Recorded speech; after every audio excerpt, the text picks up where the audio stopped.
Welcome to the first lesson of this New Testament Greek course. This course will improve the accuracy and depth of your understanding of the Bible. My name is mckerras.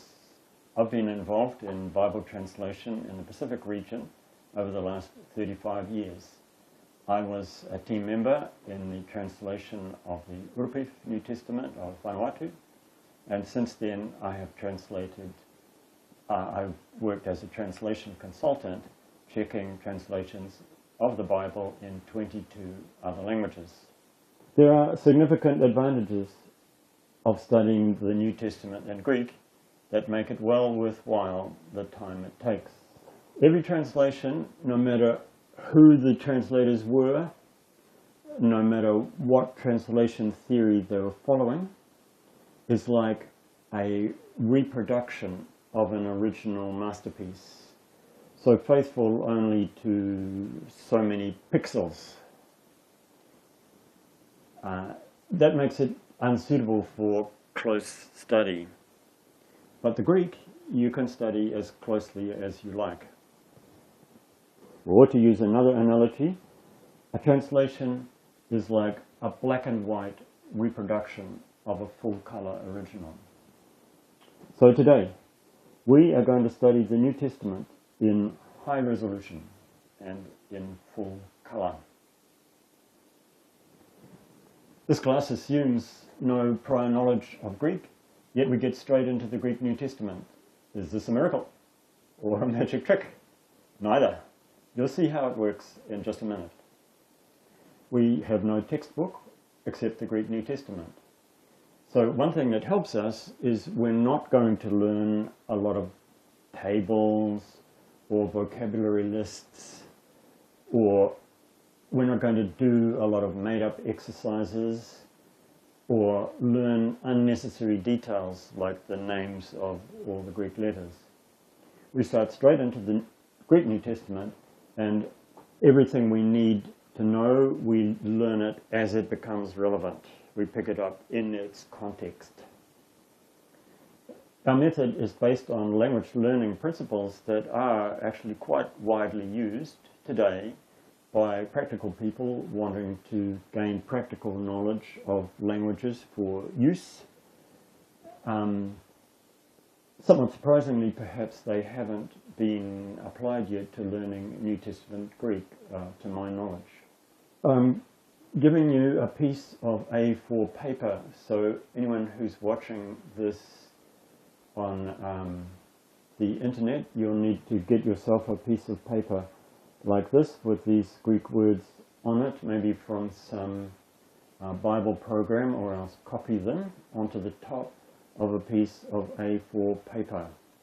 These are the words we're going to be studying in our first lesson today. But first I'm just going to show you how we're going to fold our piece of paper to guide the writing that we'll do on it. Okay, so here is an A4 sheet, and on top of it are written the Greek words Hotheos agape estin, and these small little bit after it gives you the reference, 1 John chapter 4 verse 8b, and that means that it's the second part of verse 8, it's not the whole verse. So we're going to write on this sheet our study notes, but before we do that, we're going to fold the paper to guide our writing. So first thing is we turn the sheet over, like that, to the blank side up, and then we fold it carefully from the bottom to the top, like that. Then we open it out again, and we do two more folds, one from the bottom to the center, like that, and one from the top to the center, like that. So now when we open it out, right side up, we see that we have three areas in which we're going to write our notes. In the first of these areas, we will write a letter by letter translation of these Greek letters into English letters. On the next area, we will write a word-by-word translation of the Greek into English. And on the final area, we will write a proper translation into English of those words.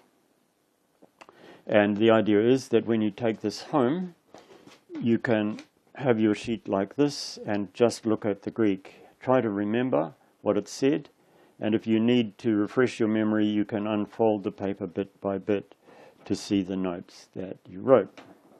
And then an hour or two after that, you can come to this again, look at it again, and again try to remember what it said.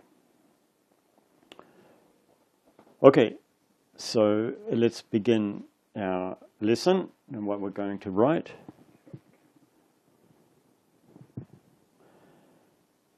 So, as we go through, I'll be asking some questions. I won't just be putting the answers down. And so if anybody watching this filmed, you might want to pause the film and try to do it yourself or give the answer before I do. So we start. The first letter here, does it look like a letter that we already know? Bearing in mind that our own English alphabet descends from the Greek alphabet, so quite a few of the letters are the same or very similar to Greek letters. Others of the letters, you'll be familiar with them if you've done any mathematics or science. And some of you may know the names of the letters, but we don't need to worry about the names of the letters for our purposes, just their sounds. So this first letter here, what do you think that letter might be? Well, yes, it looks like an O, and it is an O. So on this first area here, where we are writing our letter by letter translation of the Greek, we write the English letter O. Now the second thing to note is it has a little quote mark here, apostrophe, that slopes inwards, and that tells us that there is an H in front of it. So we write down H like that. You see there are various marks above these other letters. The apostrophe bending this way means no H. So these third and fourth word here, they have no H. This other mark here we don't need to worry about for our purposes. So that first word says, in English letters and in English pronunciation, it says ha. Just a word about the pronunciation of our English vowels. English vowels often are not pure. For example, we would say O. In English we say O. That's an O. But actually when you listen to it carefully, that's not a pure vowel. O. O. We're actually saying O. But these Greek vowels, they're pure vowels. So don't say ho, ho, but say ha, ha. This word is ha. Okay, now the second word, this letter, if you know what this letter is, you can write it on your sheet. It's a TH. That's a single sound, but in English we write it with two letters. In Greek it's just written with one letter. In English we write it with two letters. Th. Okay, the next letter. Do you recognize that letter, or do you know what that letter is, or could you guess what that letter is? Well, it's an E. An E. Third letter, again, it's an O, O. And the final letter looks like an S, and it is an S. So the word is theos, theos. So far it says ha, theos. Coming now to the third word and the first letter. If you recognize that, or if you want to make a guess, you can write it on your sheet of paper. It's an A. The next letter, if you know that from mathematics or from prior knowledge, you can write that down. It's in fact a G, a G. Third letter, A again. Fourth letter is a Greek P. Fifth letter is another E. This one, you notice that Greek has two E's. This one and this one are both E's. This one is a long E, so sometimes we write a little mark over top of it to indicate that it's a long E. So this word is pronounced agape. Agape. Coming now to the fourth word. The first letter you should recognize. We've had it already. Yes, it's an E. The next letter is a new letter. In fact, it's not a new letter, it's a different form of S. Again, some of you will be familiar with it from mathematics. In Greek, the letter S is written two different ways. When it's at the end of a word, it's written like that, which looks a bit more like our English S. But when it's not at the end of a word, it's written like that. But in both cases in English, we just write S. Next letter. Yes, it's a T. Next letter looks like an I, and it is an I. And again, don't worry about the little mark here. We don't need to worry about that. And the last letter, this is deceptive. It looks like a V, but it's actually an N. So this last word says estin. Estin. So here we have it. Ha theos agape estin. And if you become familiar with these Greek letters, you can read it straight off the Greek without needing to look at the English letters. Now we come to the third section of our study, which is where we are going to write a word-by-word translation of the Greek. Up here, we did a letter-by-letter translation. Here we're going to do a word-by-word translation, and here we're going to do a proper translation into English. So the first word is ha. Again, write that down in English here if you know what that Greek word means. It means the. The next word is theos. Again, write that down if you know what it is. It's God. If you haven't learnt the Greek before, it will still be familiar with you perhaps from borrowed words that we have in English. For example, theology, the study of God. But don't pronounce this E in an English way, theos. Pronounce it more in a Greek way, which is similar actually to Italian, A, E, or U. A. So this is eos, ha theos, the God. Now we come to the third word, agape. Write that down if you know what it means. Yes, it means love.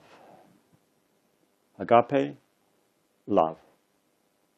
And the final word, again, write it down here if you know what it means. It means is. Those of you familiar with other European languages, for example, French and German, their form is very similar to this. In fact, the English word is related as well, although you can see it's changed so much that really only the S is left. But in French, the word is EST, and in German it's IST. So they're all actually cousin words because the European languages are interrelated. So there we have it. Our letter-by-letter translation and our word-by-word translation says, the God love is. Now, on this bottom line down here, we're going to write this in a proper English translation. So again, pause for a minute if you want to try writing that in a proper English translation.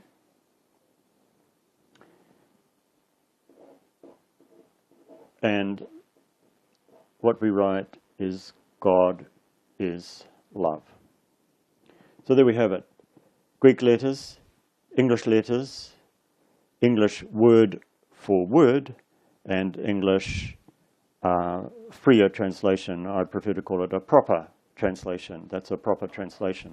So now, as I said, you can take this home and fold it up. And when you get home, just look at this and try to remember. First, try to remember how to say it. Hotheos agape estin.